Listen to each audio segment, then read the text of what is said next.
নমস্কার বন্ধুরা, শিল্পীর রান্নাবাটিতে আপনাদের সকলকে স্বাগত। আর আজ আমি শেয়ার করছি চারাপোনা বা বাটা মাছের পোস্ত। একঘেয়ে চারাপোনার ঝোল খেয়ে বোর হয়ে গিয়ে থাকলে আর ঝটপট কম তেল মশলায় কিছু খেতে ইচ্ছে করলে বানিয়ে নিতে পারেন এই চারাপোনা পোস্তর রেসিপি। মাছ ছাড়া গ্রেভি দিয়েই কিন্তু আপনার পুরো ভাত খাওয়া হয়ে যাবে। এই চলুন ঝটপট রেসিপিটা দেখে নেওয়া যাক। আর চ্যানেলটা এখনও সাবস্ক্রাইব না করে থাকলে সাবস্ক্রাইব করে পাশে থাকা বেল আইকনটা প্রেস করে অল করে দিন। এর জন্য এখানে 3টে আমি মাছ নিয়ে নিয়েছি। মাছটাকে ভালোভাবে পরিষ্কার করে ধুয়ে নিয়েছি। মাছটা ধুয়ে তাতে পরিমাণ মতো লবণ আর 1 চিমটি হলুদ দিয়ে মাখিয়ে নিয়েছি। হলুদ গুঁড়োর পরিমাণটা খুব কম ব্যবহার করতে হবে। আপনারা চাইলে হলুদ গুঁড়ো ছাড়াও কিন্তু এটা বানাতে পারেন, তবে কখনোই বেশি হলুদ ব্যবহার করবেন না, যেহেতু পোস্ততে কিন্তু বেশি পরিমাণে হলুদ দিলে সেটা খেতেও ভালো লাগে না, আবার দেখতেও ভালো লাগে না। এবার মাছটাকে আমরা ভেজে নেব। এর জন্য কড়াইয়ে পরিমাণ মতো সরষের তেল গরম করে নিয়েছি। তেলটা আমার ভালোভাবে গরম হয়ে গেছে। এবার এক এক করে মাছগুলো দিয়ে দিচ্ছি।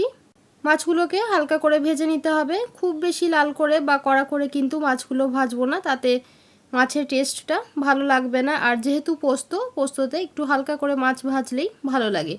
মাছগুলোকে 2 পিঠ উল্টে পাল্টে আমরা ভালোভাবে ভেজে নিয়েছি। এবার তুলে নিচ্ছি। আর এই পোস্ত সবসময় কিন্তু সরষের তেলেই বানাবেন, তাতেই কিন্তু এর যে একটা অথেন্টিক টেস্ট সেটা পাওয়া যায়। এবার ওই তেলের মধ্যে দিয়ে দিচ্ছি 1/2 চা চামচ কালো জিরে আর 2টো চিড়ে নেওয়া কাঁচা লঙ্কা। পোস্তই কালো জিরে ফোড়ন দিলে খেতে ভালো লাগে। ফোড়নটাকে 15 থেকে 20 সেকেন্ডের জন্য একটু নাড়াচাড়া করে ভেজে নিচ্ছি। দেখুন আমার ফোড়নটা ভেজে নেওয়া হয়ে গেছে। এবার এখানে একটা আমি মিডিয়াম সাইজের পেঁয়াজ নিয়ে নিয়েছি। পেঁয়াজটাকে মিহি করে কুচিয়ে নিয়েছি। এই পেঁয়াজটা দিয়ে দিলাম। পেঁয়াজটা দিয়ে হালকা করে একটু ভেজে নিতে হবে। দেখুন পেঁয়াজটা হালকা করে ভেজে নিয়েছি, আমি কিন্তু গোল্ডেন করে ভাজিনি। এবার এর মধ্যে দিয়ে দিচ্ছি একটা মিডিয়াম সাইজের কুচিয়ে নেওয়া টমেটোটাকে পেস্ট করার কোনো প্রয়োজন নেই, এইভাবে মিহি করে কুচিয়ে নিয়েছি। এই টমেটোটা এর মধ্যে দিয়ে দিচ্ছি। টমেটো পেঁয়াজের সাথে একটু মিশিয়ে নিলাম। এবার এর মধ্যে দিয়ে দিচ্ছি পরিমাণ মতো লবণ। আমি এখানে 1 চা চামচের চেয়ে একটু কম লবণ দিয়েছি, তবে আপনারা আপনাদের স্বাদ মতো দেবেন। টমেটো দেওয়ার সাথে সাথেই লবণটা দিয়ে দিলে টমেটোটা খুব তাড়াতাড়ি সফট হয়ে যায়। এবার টমেটোটাকে পেঁয়াজের সাথে ভালোভাবে কষিয়ে নিতে হবে যতক্ষণ না টমেটোটা সফট হয়ে যায়। টমেটোটা আমার প্রায় নরম হয়ে এসেছে। এবার এখানে আমি 2 টেবিল চামচ পোস্ত বেটে রেখেছি।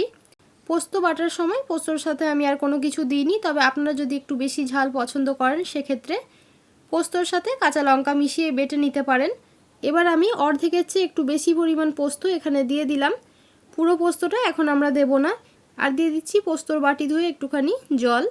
পোস্তটা দিয়ে ভালোভাবে কষিয়ে নিতে হবে 2 মিনিটের জন্য। তবে পোস্ত দিয়ে কিন্তু খুব বেশি কখনোই কষাবেন না। আর এই সময় অবশ্যই ফ্লেমটা লোতে রাখতে হবে। আর আপনারা যদি একটু বেশি পরিমাণে গ্রেভি চান তাহলে আরও 1 চা চামচ পোস্ত বেশিও দিতে পারেন, সেটা পুরোপুরি আপনাদের ইচ্ছের ওপর। পোস্তটা ভালোভাবে কষিয়ে নেওয়া হয়ে গেছে আর এখানে অয়েল সেপারেট হচ্ছে। এই সময় দিয়ে দিলাম 1/2 কাপ পরিমাণে জলটা দিয়ে ভালোভাবে মিশিয়ে নিচ্ছি। আর আরও এই ধরনের কিছু সহজ ও সুস্বাদু রেসিপি চ্যানেলে রয়েছে, সেগুলো দেখার অনুরোধ রইল। আশা করি আপনাদের ভালো লাগবে। আর এখানে দেখুন আমার ভালোভাবে মিশিয়ে নেওয়া হয়ে গেছে। এবার 1 মিনিটের জন্য আমি ফুটিয়ে নেব। এই সময় ঢাকা দেওয়ার কিন্তু কোনো প্রয়োজন নেই। দেখুন ফুটে উঠেছে। এবার আমি এক এক করে ভেজে রাখা মাছগুলো দিয়ে দিচ্ছি। ভালোভাবে একটু মিশিয়ে দিলাম। আর দিয়ে দিলাম 1/2 চা চামচের চেয়েও কম একটু চিনিটা দেওয়ার জন্য টেস্টটা ব্যালেন্স হয়, তবে আপনারা অপছন্দ করলে স্কিপ করতে পারেন।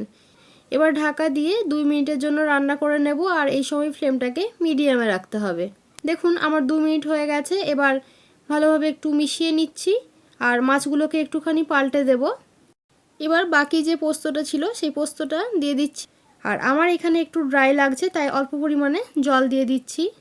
আর দিয়ে দিচ্ছি 1 টেবিল চামচ কাঁচা সরষের তেল। এটা দেওয়ার জন্য কিন্তু পোস্তর ফ্লেভারটা ভীষণই ভালো হয়। আর দিয়ে দিলাম 3টে কাঁচা লঙ্কা।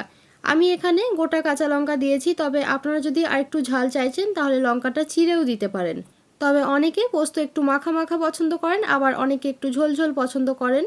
আপনারা যেরকম পোস্ত পছন্দ করেন সেই পরিমাণে জলটা দেবেন।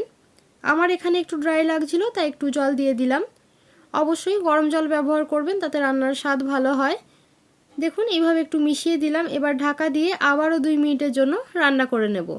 রেসিপিগুলো আপনাদের কেমন লাগছে বা বাড়িতে ট্রাই করে সকলের কেমন লাগলো কমেন্ট করে অবশ্যই জানাবেন। আর যেহেতু পোস্ত, এতে কিন্তু কাঁচা লঙ্কা আর কাঁচা সরষের তেলের ফ্লেভারটাই ভালো লাগে, এতে আমি আর কোনো ধনেপাতা বা গরম মশলা ব্যবহার করব না, তাহলে সেটা অন্যরকম স্বাদ হয়ে যাবে। তবে আপনারা যদি একান্তই ধনেপাতা পছন্দ করে থাকেন তাহলে অল্প ধনেপাতা দিয়ে দিতে পারেন। তবে আমি বলবো এইভাবে একবার ট্রাই করে দেখবেন, আশা করি আপনাদের ভীষণই ভালো লাগবে। আমার 2 মিনিট হয়ে গেছে আর ঢাকা খুলে এবার চেক করে নিচ্ছি। গ্যাসের ফ্লেমটা অফ করে দিলাম আর আমার চারাপোনার পোস্ত কিন্তু একেবারে রেডি গরম ভাতের সাথে সার্ভ করার জন্য। এইভাবে অবশ্যই বাড়িতে একবার ট্রাই করে দেখবেন, কেমন লাগলো কমেন্ট করে জানাতে ভুলবেন না। আর যদি ভালো লেগে থাকে চ্যানেলটাকে সাবস্ক্রাইব করে পাশে থাকা বেল আইকনটা প্রেস করে অল করে দেবেন, যাতে যখনই কোনো ভিডিও পোস্ট করব নোটিফিকেশান আপনাদের কাছে পৌঁছে যাবে। দেখা হবে আবার একটা নতুন রেসিপি নিয়ে, ততক্ষণের জন্য ভালো থাকবেন, সুস্থ থাকবেন, ধন্যবাদ।